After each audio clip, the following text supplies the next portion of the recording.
আমাদের কাছে দল মত ব্যক্তি মার্কার চেয়ে গুরুত্বপূর্ণ হচ্ছে দেশ এবং জনগণের স্বার্থ।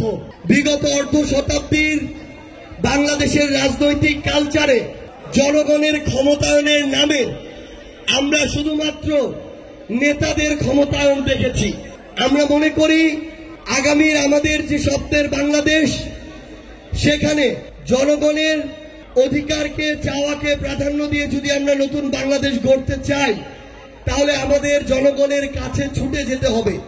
24শে জুলাইয়ের পরে এই প্রথম যে জুলাই এসেছে, 25শে জুলাই, সেই জুলাইয়ে আমরা সেই পথ বেছে নিয়েছি।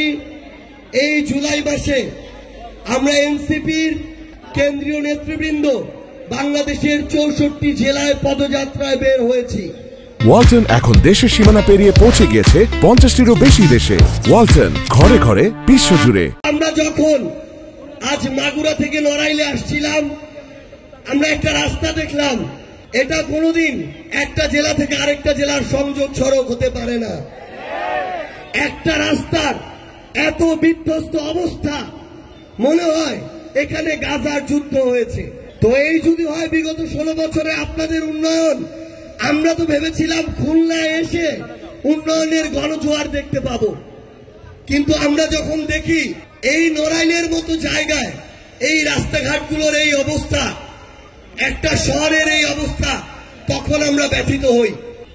আমরা আগামীতে ঐক্যবদ্ধভাবে সাদাকে সাদা, কালোকে কালো, চাঁদাবাজকে চাঁদাবাজ, দখলদারকে দখলদার, যে সিন্ডিকেট চালায় সে সিন্ডিকেট, যে কালো টাকার ব্যবসা করে, মাদকের ব্যবসা করে, সে কালো হাতের একজন, প্রত্যেককেই তার যে পরিচয়, সেই পরিচয় আমরা সবার সামনে তুলে ধরব।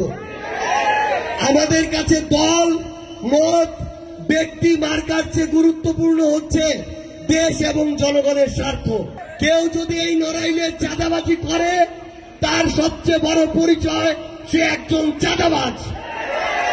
তাকে এই নড়াইলে বয়কট করতেই হবে, তার দল মার্কা যেই হোক না কেন।